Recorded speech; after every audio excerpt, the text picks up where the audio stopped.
My wife cheated while I was grieving. My brother's death then blamed me for neglecting her. Years later, I run into her at a wedding and she tries to reconcile, but I reveal the shocking truth about my new life. I, 32M, have been with my wife Teresa, 30F, for 8 years, married for 4. We met during our sophomore year of college at a mutual friends party. I was immediately drawn to her confident demeanor and quick wit. Teresa was studying business while I was pursuing engineering. We bonded over our shared love of outdoor activities and trying new cuisines. Our first date was a disaster. I forgot my wallet and spilled wine on her dress. But Teresa laughed it off, and we ended up having a great time walking around campus and talking for hours. From that moment, I knew she was special. As we continued dating, I was impressed by Teresa's drive and ambition. She came from a working-class background and was determined to build a successful career. I admired how she balanced her studies with a part-time job and internships. Teresa pushed me to step out of my comfort zone, encouraging me to apply for competitive internships and leadership positions in student organizations. After graduation, we both landed good jobs in the city. Teresa started at a liameting firm, while I joined an engineering company. We moved in together after a year and got engaged shortly after. Our wedding was a small, intimate affair with close friends and family. Teresa looked stunning in her simple white dress, and I remember feeling like the luckiest man alive. The first few years of our marriage were amazing.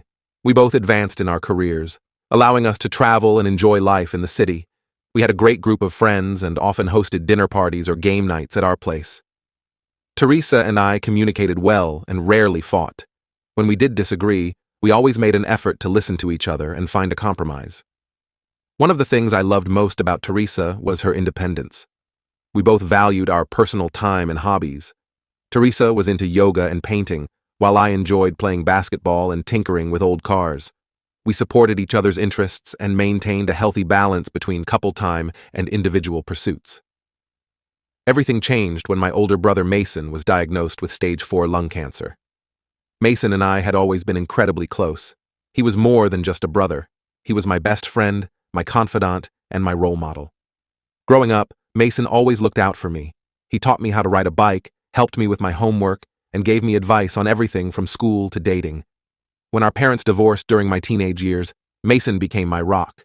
He was in college at the time, but would call me every day to check in. He even came home on weekends to make sure I was okay. Mason was the one who encouraged me to apply to college and helped me move into my dorm. At my wedding, his best man speech had everyone in tears, happy ones, of course. Mason's diagnosis hit me like a truck. He had always been the picture of health. He ran marathons, ate well, and never smoked. It seemed so unfair. I remember sitting in the doctor's office with him and his wife, Sarah, feeling like the world was crumbling around us. From that moment, I devoted as much time as possible to Mason. I drove him to chemo appointments, stayed with him in the hospital, and tried to keep his spirits up. Teresa was supportive at first, often coming with me to visit Mason and helping Sarah with meals and housework. But as weeks turned into months, Teresa started to complain. She said I was spending too much time with Mason and neglecting our relationship. I tried to explain how important it was for me to be there for my brother, but Teresa seemed to resent the time I was spending away from her. We started arguing more frequently, usually about my schedule or her feeling neglected. I did my best to balance time with Mason and Teresa, but it was incredibly stressful. Mason's condition was deteriorating rapidly, and I wanted to be there for him as much as possible. At the same time, I felt guilty for not giving Teresa the attention she wanted. It was a no-win situation. Despite aggressive treatment, Mason passed away 8 months after his diagnosis. I was completely devastated. Mason had been such a constant in my life, and I couldn't imagine a world without him. The loss hit me hard, and I fell into a deep depression. I took a leave of absence from work and spent most of my time at home. Some days I could barely get out of bed. Everything reminded me of Mason. TV shows we used to watch together, inside jokes we shared, even certain foods he loved. The grief was overwhelming. Teresa tried to be supportive at first, but her patience wore thin quickly. She kept trying to get me to snap out of it and resume our normal social life. She would plan outings or invite friends over, but I just couldn't bring myself to socialize. Teresa seemed to take this personally, accusing me of pushing her away. This went on for about 3 months. I know it wasn't easy for Teresa, but I was doing my best to process this huge loss. I was seeing a grief counselor and trying to work through my emotions. But healing takes time. Teresa became increasingly distant and irritable. Then one day, I got a call from Liam, Mason's best friend since childhood. Liam had been like another brother to me growing up, and he'd been a great support since Mason's death. But this call was different. Liam's voice was hesitant as he told me he had seen Teresa at a hotel with another man. I didn't want to believe it at first. I trusted Teresa completely and couldn't imagine her cheating.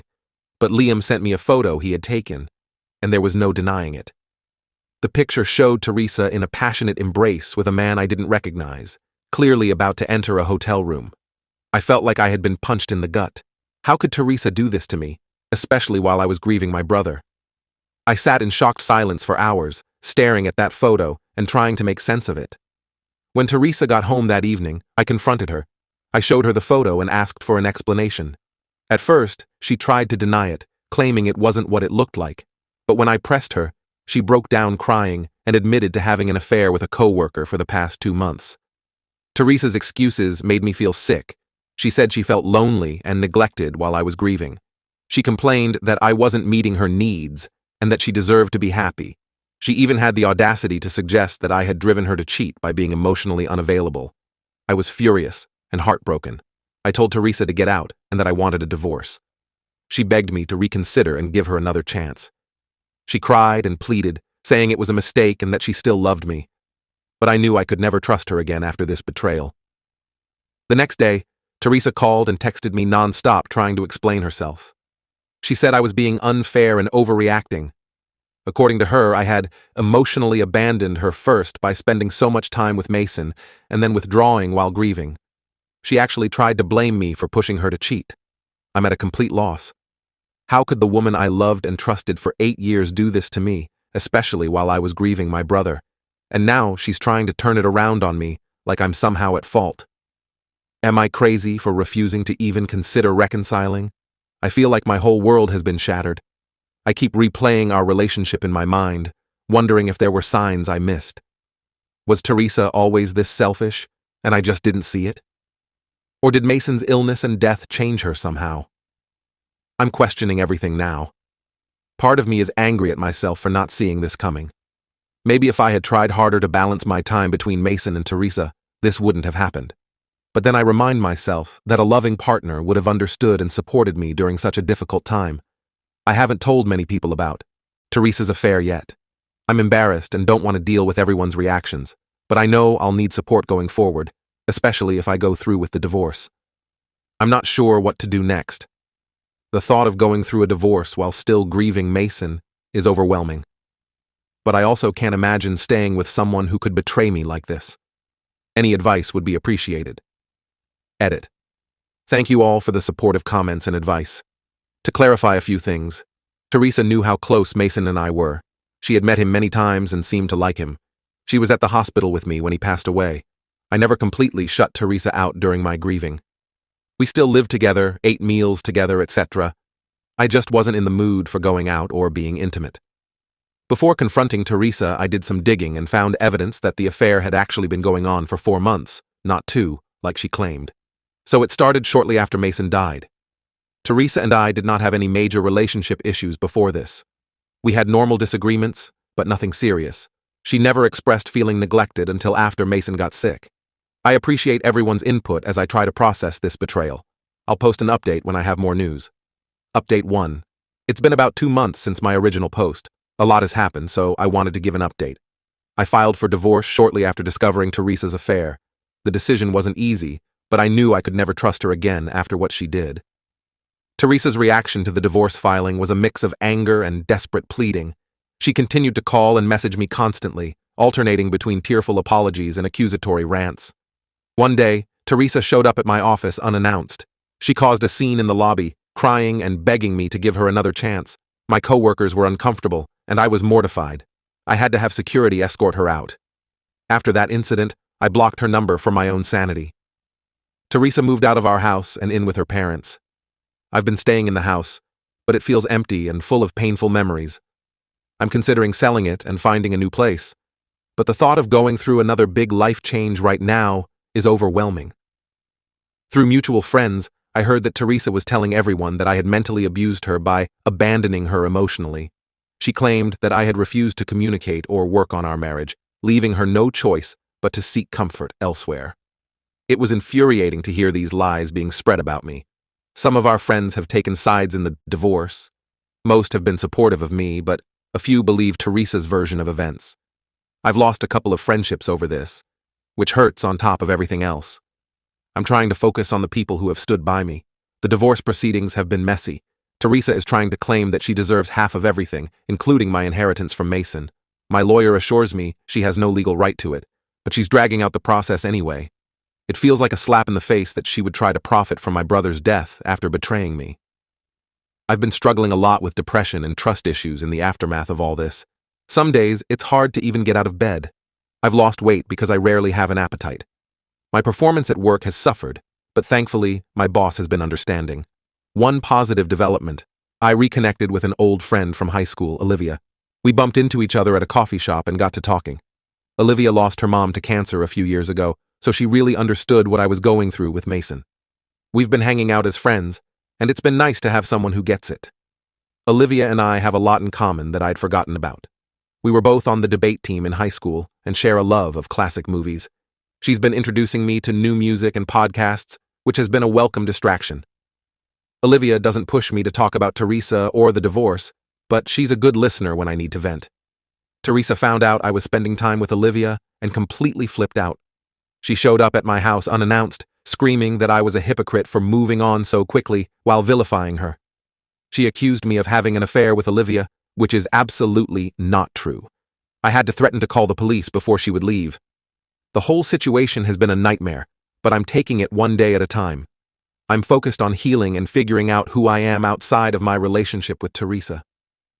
I'm grateful for the support of my family and friends during this difficult time. I've been trying to honor Mason's memory in positive ways. I made a donation to the cancer center where he was treated and have been volunteering there when I can. Mason's wife, Sarah, and their kids have been a great source of support. We get together for dinner often, and it helps to talk about Mason with people who loved him as much as I did. There are still moments when I miss Teresa and the life we had together. But then I remind myself of her betrayal and how she's behaved since I found out. It helps reinforce that I'm making the right decision by ending the marriage. I'm not ready to think about dating again. The thought of putting myself out there and risking another heartbreak is terrifying. For now, I'm focusing on rebuilding my life and healing from everything that's happened. I'll post another update once the divorce is finalized. Thanks again to everyone who has offered kind words and advice. It really does help to know I'm not alone in this. Update 2. It's been about 6 months since my last update. The divorce was finally finalized last week, much to my relief. Teresa fought me every step of the way, trying to drag out the process and get more money. In the end, we split our joint assets 50-50, and she didn't get any of my inheritance from Mason. The day after the divorce was official, Teresa showed up at my office again. She was crying and begging me to reconsider, saying she had made a terrible mistake and still loved me. I calmly but firmly told her it was over and asked her to leave. She refused, causing a scene until security had to escort her out. It was humiliating, and I ended up taking the rest of the day off work. My boss called me into his office the next day.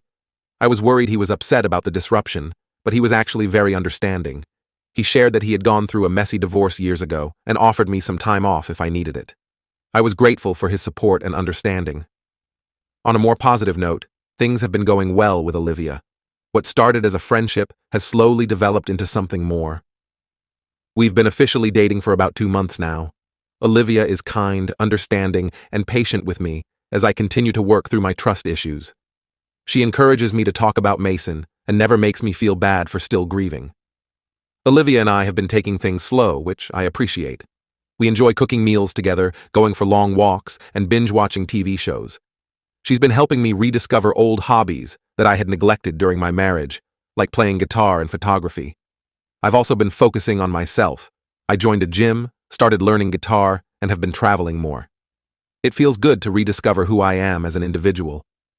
I took a solo trip to the mountains, something I'd always wanted to do, but Teresa wasn't interested in. It was refreshing to have time alone with my thoughts and nature. Teresa continues to badmouth me to anyone who will listen. She's told mutual friends that I'm cold and unfeeling, that I never really loved her, and that Olivia and I must have been having an affair before our divorce. It's frustrating, but I'm trying not to engage with her drama. I've been spending more time with Mason's family. His kids are growing up so fast, and it's bittersweet to see them reach milestones that Mason isn't here for. We've started a tradition of having Sunday dinners together, sharing stories about Mason and keeping his memory alive. Last month would have been Mason's birthday. It was a tough day, but Olivia suggested we do something to honor him. We ended up organizing a small charity run in Mason's name, with proceeds going to cancer research. It felt good to channel my grief into something positive. Overall, I'm in a much better place than I was a year ago. I still miss Mason terribly, but the pain isn't as raw. I'm cautiously optimistic about my future with Olivia, and I'm proud of myself for standing my ground and not letting Teresa manipulate me into reconciling. There are still tough days, of course. Sometimes I wake up feeling angry at Teresa for throwing away our marriage. Other times I miss the future we had planned together, but I'm learning to sit with these feelings without letting them overwhelm me. Thanks again to this community for all the support. It really helped me get through some dark times. I'm not sure what the future holds, but I'm feeling hopeful for the first time in a long while. Update 3. It's been about a year since my last update. Life has settled into a new normal, and I wanted to share some final thoughts on this whole situation. Olivia and I are still together and going strong. We recently moved in together and adopted a dog. She's been an incredible support through everything. I still have moments of insecurity or doubt, but Olivia is always patient and reassuring. Our relationship isn't perfect. We've had our share of disagreements and challenges. But we always make an effort to communicate openly and work through issues together. It's refreshing to be with someone who values honesty and mutual respect. I ran into Teresa at a mutual friend's wedding a few months ago. It was awkward, but we managed to be civil. She apologized again for her behavior during our divorce and said she was in therapy working on herself.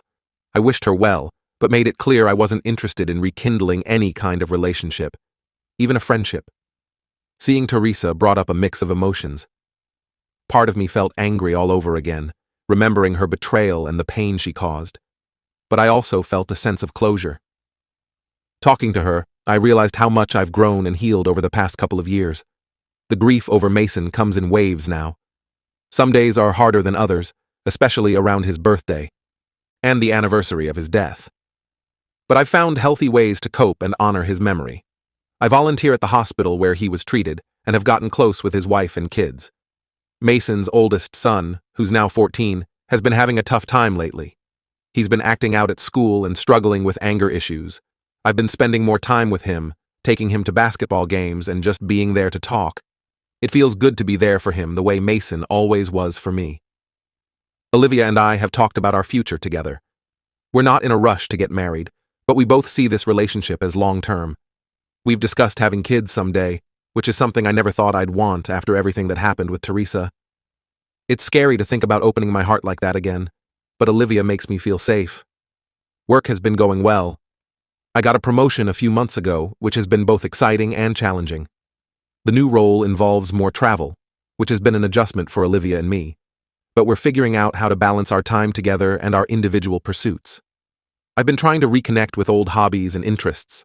I joined a local amateur baseball league, something I loved in college but gave up when life got busy. It's been fun to get back on the field and meet new people. Olivia comes to my games when she can, cheering me on from the stands. Looking back, I can see now how toxic my relationship with Teresa had become, even before the cheating. We had grown apart, but were both too scared to admit it. While I'll never excuse her affair, I've made peace with what happened and am focused on the future. There are still moments when I wonder, what if? What if Mason hadn't gotten sick? What if I had noticed Teresa pulling away sooner? What if I had handled things differently? But I'm learning to let go of those thoughts and focus on the present. I'm not the same person I was when I wrote that first post 2 years ago. The pain and betrayal changed me, but not all of those changes have been bad. I've learned a lot about myself, about resilience, and about what I really want in a partner and in life. To anyone going through similar circumstances, it does get better. Take time to heal, surround yourself with supportive people, and don't be afraid to start over. You deserve happiness and someone who truly values you. This will be my final update on this saga. Thank you all again for the kindness and encouragement over the past couple years. It made a world of difference during the darkest times. I'm looking forward to the future, whatever it may bring.